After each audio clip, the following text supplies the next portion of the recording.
Hi, my name is Andy, and I am doing my presentation on xenotransplantation.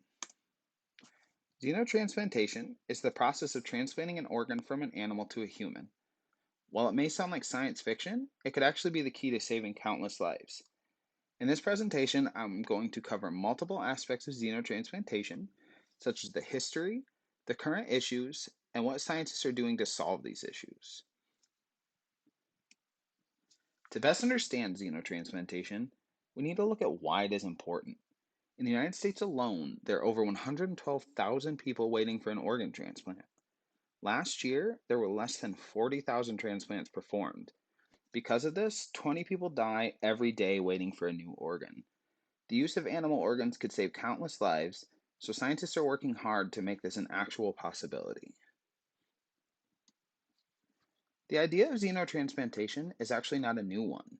In the 17th century, Jean-Baptiste Denis attempted to transfuse lamb blood into human subjects.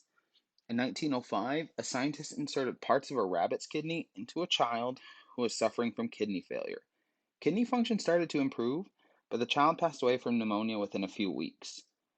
In the 1960s, a group of clinically ill patients received kidney transplants from chimpanzees.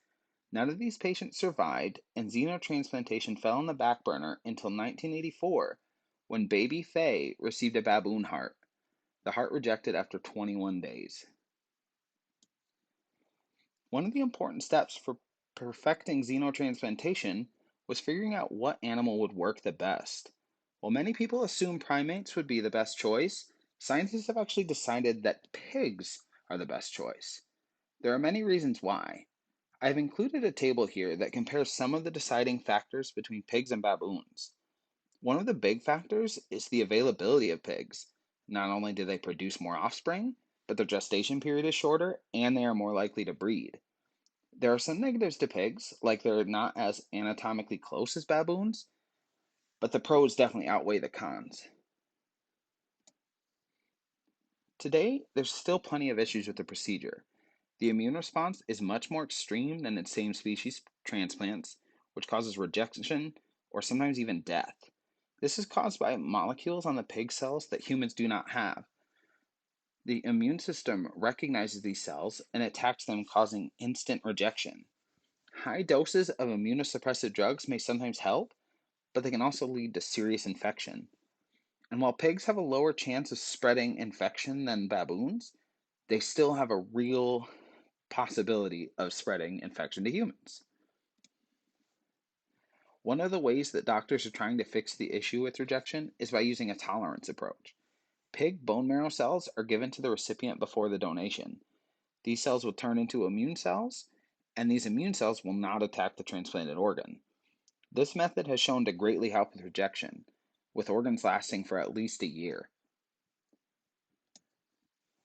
Research companies like eGenesis are using CRISPR-Cas9 genome editing to combat immune rejection and potential interspecies virus transfer known as porcine endogenous retroviruses, or PERV. They're using CRISPR to knock out undesirable genes and knock in desirable genes. They have successfully created dozens of healthy pigs whose genomes do not have PERVs.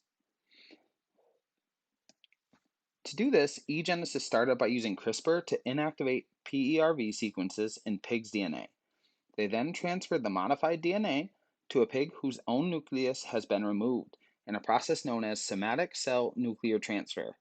The egg that contains the augmented genome is stimulated with an electric shock to trigger cell division. After several rounds of cell division, an embryo is formed, which is then transferred into a surrogate mother. This was the first time that as many as 25 genes had been simultaneously deactivated with CRISPR. The work is not done though. Scientists will still need to remove genes that trigger immune rejection. While xenotransplantation could save countless lives, not everyone is convinced that it is the right thing to do. People say it is against animal rights to use animals strictly to benefit humans. Others are concerned because we do not know what the long-term consequences are, such as what happens when people with animal organs begin to reproduce.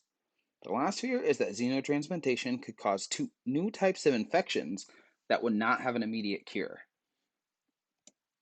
In conclusion, xenotransplantation is very exciting. The amount of lives that could be saved is astonishing. While there are a lot of issues and we are several years away, it is looking like this may be a real solution in the future.